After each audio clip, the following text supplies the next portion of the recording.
and good morning. It's Friday. I guess I should say happy afternoon. It is Lunch and Learn with me, Dr. Polly Heil-Mealey at Abundant Health and Wellness. Now, we are located downtown Humble, 1960. No, that's not right. Main Street and Avenue C, just off 1960. So it's been a busy morning, so I'm just trying to sit here and collect my thoughts. Now, we have been in the last, I think it's the last 3 Lunch and Learns, we've been talking about autoimmune disease. And so we're going to continue today talking about autoimmune disease. And one of the things that we want to focus on is the Epstein Barr virus. Now, when I put out a few weeks ago that I want to talk about autoimmune disease, and please let me know what you're concerned about. We had very different diseases that people wanted me to talk about. Well, as I spoke last week, autoimmune disease is a frequency disturbance. Depending on the symptoms that you have, the medical doctors will give you a different name. So I'm going to talk about multiple autoimmune diseases today, but it's all in reference to the Epstein Barr virus. Now, here is a little picture. Thank you everybody for tuning in. And I'm seeing Happy Friday from Julia, and I'm seeing Cindy saying hello. I'm seeing Ronaldo's watching. So thank you guys, I appreciate that. This is a picture of the Epstein Barr virus. So it's very pretty, and it reminds me of a book that came out in the, I think it was in the 1980s. It was called The Beautiful Side of Evil. It was all about witchcraft and sorcery and that kind of thing. But when you look at things like this is a virus. A virus is very beautiful, but it wreaks havoc in our world. There was a novel, can't remember the name of the novel, but it was a Graham Greene novel. I read it probably in the 1970s, and it was talking about cancer, and it was saying how beautiful when they took these tumors out of the body, how colorful they were, how beautiful they were. And I'm just looking at the incredulity of something that causes so much sickness and death and disruption of our lives, and how it can be beautiful. But that's just the way evil is. It presents itself as something very beautiful, and we find that really in real life it's not so pretty. So, Epstein Barr virus, what is it? It is a virus. Now, a virus is a critter. We'll call it a critter. And it has a vibrational signature. It poops, it vomits, it lives on your nerve endings. So viruses almost always live on your nerve endings. So I'm going to try and explain this to you, and it's not going to be very scientific because I'm not a scientist. I'm a healer. God's enabled me to have knowledge, to get what I need to get to you so that you can be well. So this is not something that's going to be in necessarily scientific language, but anyway, here it goes. So imagine that my fingertips are the ends of your nerves. So you can call them dendrites, you can call them axioms, you can call them whatever term you're comfortable with. But understand that this nerve ending is going to talk to this nerve ending, and there's going to be a spark, an electronic spark that goes from here to here, okay? So in your body, in your brain, you've got all these nerves, and they're separated by an expanse. It's not a big expanse, but information will arc from this nerve over to this nerve. Now, when you have a virus on the nerve, the arcing will be more and more intense. It'll be more and more hot. There'll be more and more inflammation, so that the arcing will actually burn the myelin sheath off the nerves, right? And so this is how you get certain nerve disorders, neuropathy, and that kind of thing. So we want to kind of look at that today. So that's kind of give you a framework for what we're going to talk about today with the Epstein Barr virus. Now, the Epstein Barr virus is in 50% of our children, and it is in 95% of our adult population here in the United States. Now, you may know you have it, you may not know you have it, but the odds are you have it.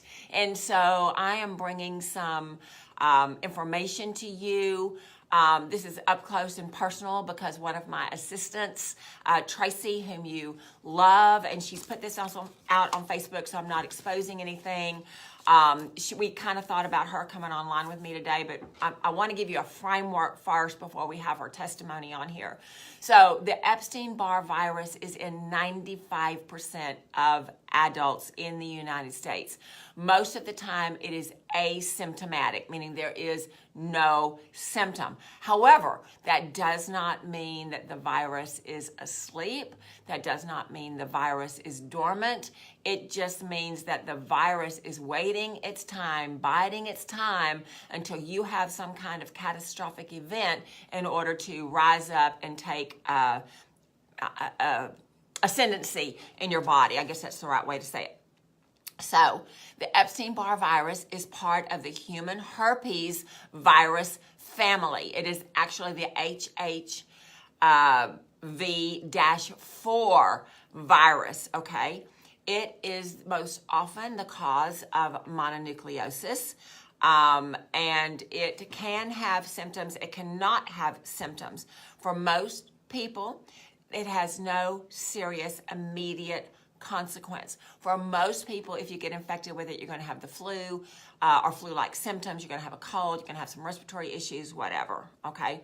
Once you are infected by the Epstein-Barr virus, you have it for life unless you come and see me or somebody like me that knows how to disable the virus. There are many triggers that can provide fuel for viruses and other pathogens in the body. So I'm going to talk to you about some of these triggers because these triggers are amazing, okay?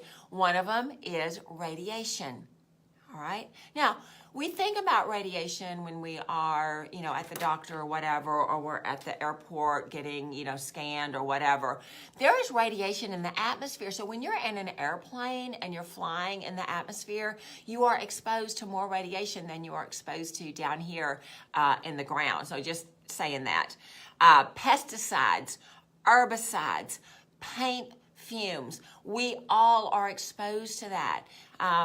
Back in the day, before I knew anything about weed killers and that kind of thing, I would spray my yard regularly with Roundup. I mean, regularly, in my shorts, bare-legged, in flip-flops, okay? So I would be real smart about it. I would do it on a cloudy day. I would do it when there was no wind. But invariably, I'd get some spray on my body, so I was exposed to it. We are eating food that is contaminated with glyphosate. Glyphosate is one of the chemicals in Roundup. And so even if you're not spraying your yard with Roundup, you're eating Roundup if you are eating any kind of wheat products. If you're eating pasta, bread, cereal, anything like that, you have glyphosate.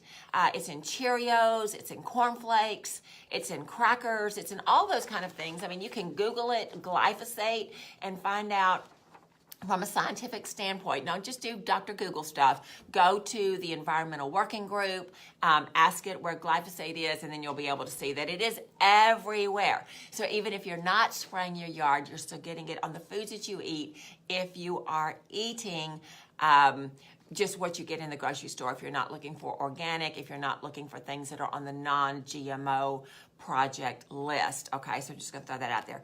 Paint fumes. How many of us have painted our rooms? We've repainted. I mean, we have the clinic here. We've been here 5 years, and I had professional people come in and paint, but I've got an office that needs to be repainted. Guess who's going to do it? Hubby and I are going to do it. Okay, I don't think we're going to hire anybody unless somebody out there is looking and saying, "Oh, I'll do it for you." We might look at that, but we're going to have to repaint an office. And so you're going to get paint fumes. If you are a handyman, if you are a painter, if that's your commercial job, more power to you because we need that. And you wear a mask. I know you wear a mask, but the mask is not taking away all of the fumes. So that is an issue. In the good old South Texas area where we live, we have mold.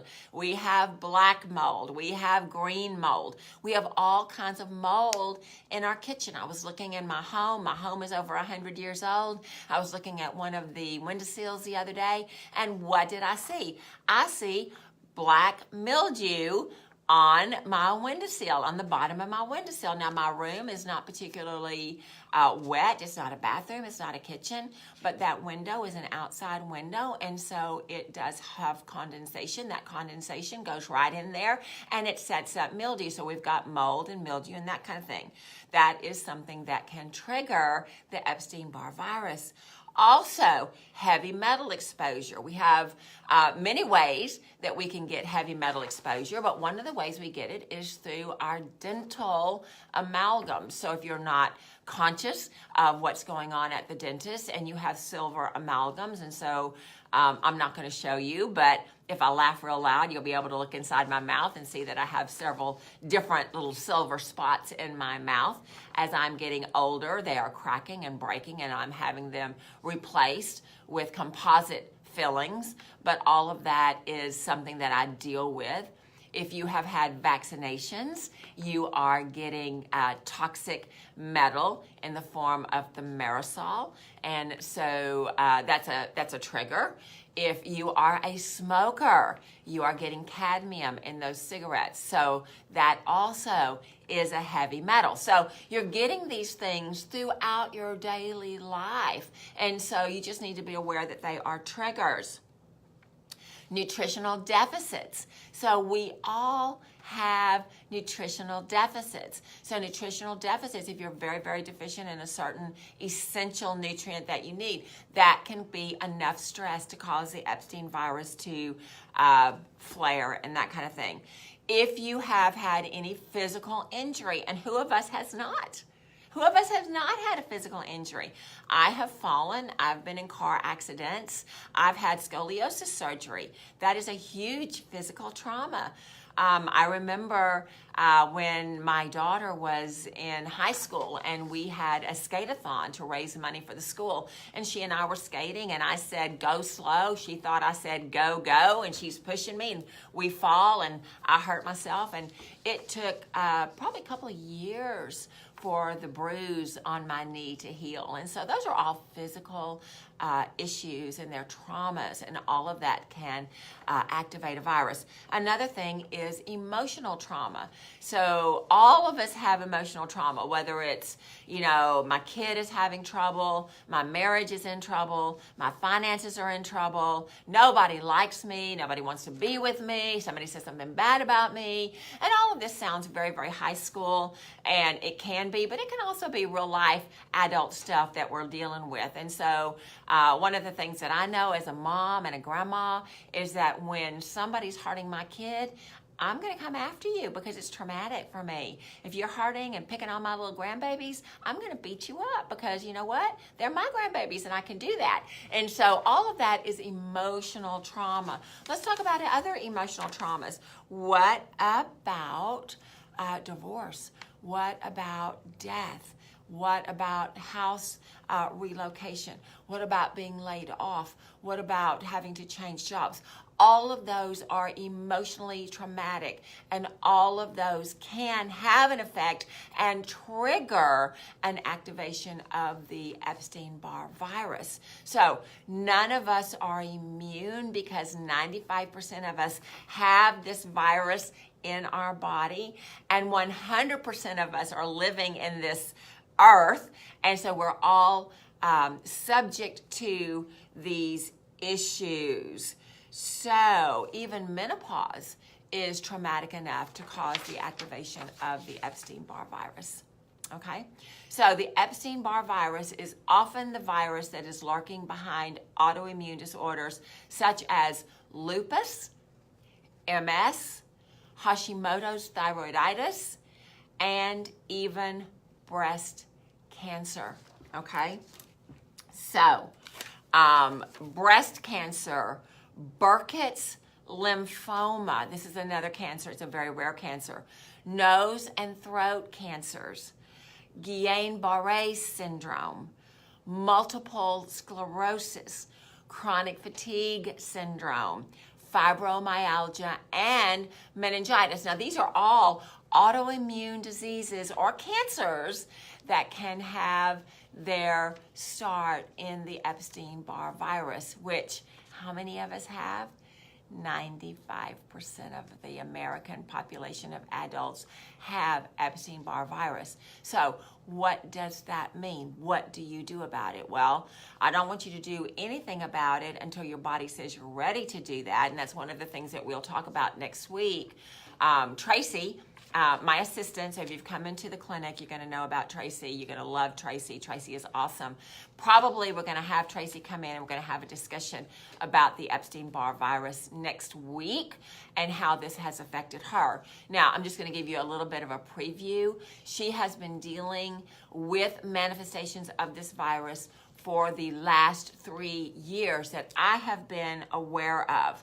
But we had to spend the last 2.5 years getting her prepared to actually deal with the eradication and inactivation of this virus. And it has caused some pretty severe symptoms. Not that you're going to have the same symptoms and that kind of thing, but you may. And so I really want to give you some background. You can't just come in here and say, oh, Dr. Polly, I'm probably one of those 95%. Let's just get ready for it. Well, we might can do that, but we might not can do that. So the more trauma you've had, the more physical trauma you've had, the more emotional trauma you've had, the more that virus is embedded in the deeper tissues of the body. And if we go after that without clearing a pathway for that to exit the body, then you're going to have some real issues, and we don't want that. So I know you're just hearing Charlie Brown's teacher going, rah, rah, rah, rah, and I don't want to be that way, but it's very, very serious. What we're talking about is very serious. So how do you get the Epstein-Barr virus? Well, you get it through kissing, and you get it through sex, and you get it through just viral spreading, just through your saliva, through sneezing, through coughing, through talking. You know, whenever we were kids, we would say it, don't spray it. Nobody wants to spray it, but spray it happens a lot of times. And so if the virus is activated, you may or may not have a symptom, but you will be shedding that virus. And because it's an airborne virus as well as a sexually transmitted virus, then you can get it that way. So what are some of the symptoms? Some of the symptoms are swollen lymph nodes in the neck. Okay, we have those lymph nodes here. Fatigue, a swollen spleen. You can go to the doctor, and your spleen is located on the left side of your body, on your rib cage. Below the rib cage on the left side of the body is where your spleen is.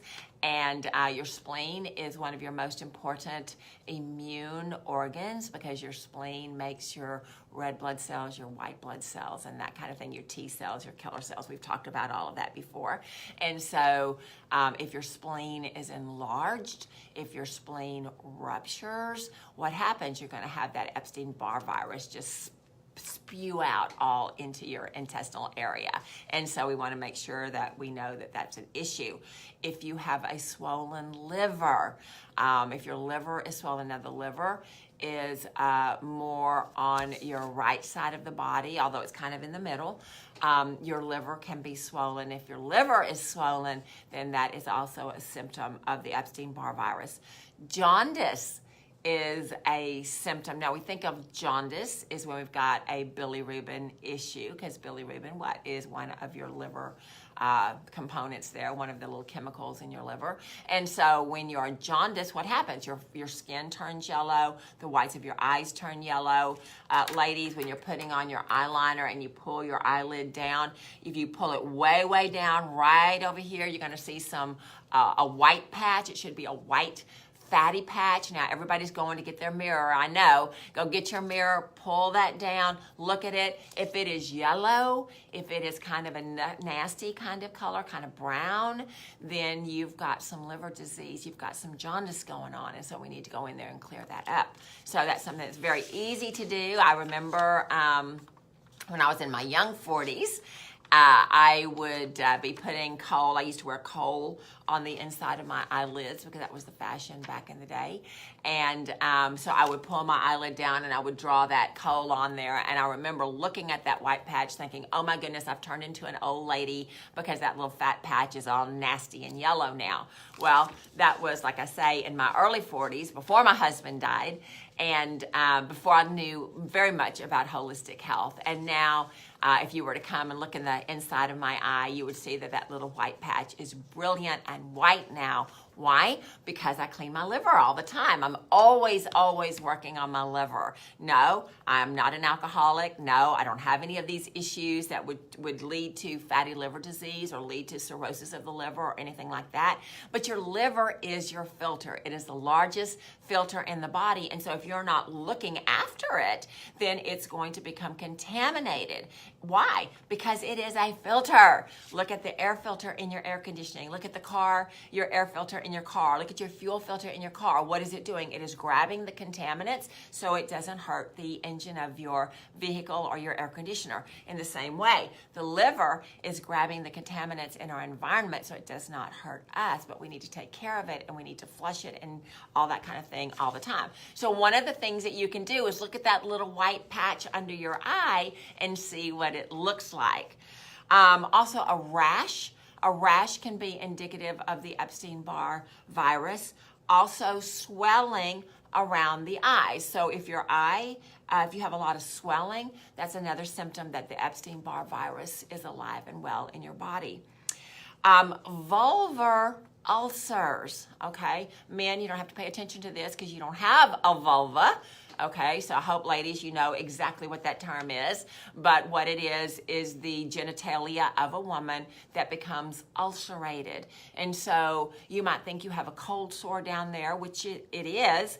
That is the Epstein Barr virus. And so we don't want to have that, right? So let me just see. Researchers have indicated and detected that Epstein Barr virus in all of the breast cancer biopsies, right? So when you have a breast lump and you go and have a biopsy, if it is cancerous, you will have the Epstein Barr virus in that. They will find that. If it is benign, you will not have the Epstein Barr virus there. So that's kind of an interesting thing, that the Epstein Barr virus will mutate into these autoimmune diseases and it will mutate into these cancers. Researchers have been linking viruses to the development of cancers such as various lymphomas. Okay. However, the connection between breast cancer and the Epstein Barr virus is incredibly strong. So for that reason, and we're not in October right now, we're coming up to October, and I'm doing some live presentations. I'm doing 3 in October, and they're all about the breast, and they're all about breast cancer and breast cancer prevention. And I came across this research that talks about the Epstein Barr virus being part of breast cancer. But it's also at the root of many, many autoimmune diseases. So what do we do? Again, I know people have just checked in with me. This is a picture of the Epstein Barr virus. Beautiful, my favorite colors, purple. Purple is my color, okay? And so this is a beautiful, beautiful virus, but it does horrible things to us. So what do? We want to get our immune system functioning in the way that it needs to function so that we can eradicate this virus. If we have an autoimmune disease, and I know many of my family, I know many of my clients have multiple autoimmune diseases. We had a lady come in this week. She sat down the paperwork and she's talking. She wants to talk about weight loss clinic, and I'm looking at her eye and I'm saying, are there any autoimmune diseases in your family? Because your eye shows me in the spleen area that there's a disturbance there. And she said, oh yeah. She said, I've been diagnosed with Sjogren's disease. And I'm going, holy moly, that's way more important than weight loss clinic. Okay. Now, I just want to say weight is an issue. Why? because, and this is a little known fact, but it's really, really important, for each pound of weight, overweight, for each pound of extra fat that you have in your body makes 1 to 2 miles more blood vessels to support nourishment to that fat. I'm going to say that again. If you are overweight, your body is going to grow 1 to 2 miles per pound extra fat that you're carrying to hold and nourish that fat in your body, okay? That's called angiogenesis. Now, what does fat cells have in common with cancer cells? Angiogenesis, blood supply. So, we want to make very, very sure that we're not contributing to the problem by being overweight. I know that's kind of a side issue. You didn't want to hear that, but I'm going to tell you that anyway. Okay? So, how do we prevent the spread of Epstein Barr virus? How do we prevent the spread of this going into autoimmunity and cancer? We lose the weight we need to lose. We have lifestyle changes. We have attitude changes. We have food changes. And we work with you on an individual basis, whatever your body needs to unravel this piece so we can get to the Epstein Barr virus and give it an environment that is not conducive to it staying around. Now, medical science will tell you there is no cure for the Epstein Barr virus. I'm not going to argue with that. I'm not a medical doctor. What I do want to do is enable the virus so that the virus is not able to hurt you, okay? That's what I want to do. I want to enable your body, your environment to be so strong that that virus is absolutely impotent in your body and it causes you no sickness and no disease. If the Epstein Barr virus is at the root of breast cancer, lymphomas, nose and throat cancer, Guillain-Barré syndrome, multiple sclerosis, chronic fatigue, and fibromyalgia. If the Epstein-Barr virus is at the root of that, then if we disable that virus, there is nothing to fuel that sickness and that disease, correct? So, going back to what I said the other day, RCCP, restoring cellular communication pathways, is the one surefire way to get your immune system to come back in line with itself. Restoring communication pathways, okay? Cellular communication pathways. When we have an autoimmune disease, the body is confused. The immune system is confused, and so it actually attacks its own organ. So I'm bringing you this information today because why? Information is power. You are the queen. You are the king of your own body. We do not need to be encumbered and in bondage to sickness and disease. We do not need to be encumbered and in bondage to autoimmune diseases. I have people in my family that set their phone, okay, with an alarm every so many hours to go and take handfuls of prescription medicines for autoimmune disease, right? I don't want to be that girl. I don't want you to be that person. I want you to walk in freedom. You know, Christ died for us so that we could be free. And that's free in our spirit man, yes, but it's also free in our bodies. And so part of the reason why we do this Lunch and Learn is so that you can find out that you don't have to live with your diagnosis. You can be set free from that diagnosis. Is it quick? No. Is it cheap? No. Is it worth it? Well, you be the judge, okay? You know, I'm over 60 years old. I have a lot of energy. I have no sickness. I have no disease. I have no prescriptions, right? I'm going to be this way for the rest of my life. Why? Because I take care of my immune system. I disable the viruses. I take care of myself. And you can too. So I want to thank you. My time is up. and I've got to get prepared for my afternoon client list that are coming in. Thank you for watching. If you have any questions, comment in the comment box, and we will address that next week. Be prepared for Tracy and I to have a conversation, and it's going to be exciting. Hopefully we'll have some photographs. I'm doing a research project on this because I really believe that this is life-changing for so many people, and I thank God that you guys come in and you let me practice on you, and we learn what we need to learn. So bless you. Have a great weekend. Love you so much. Take care. Bye-bye.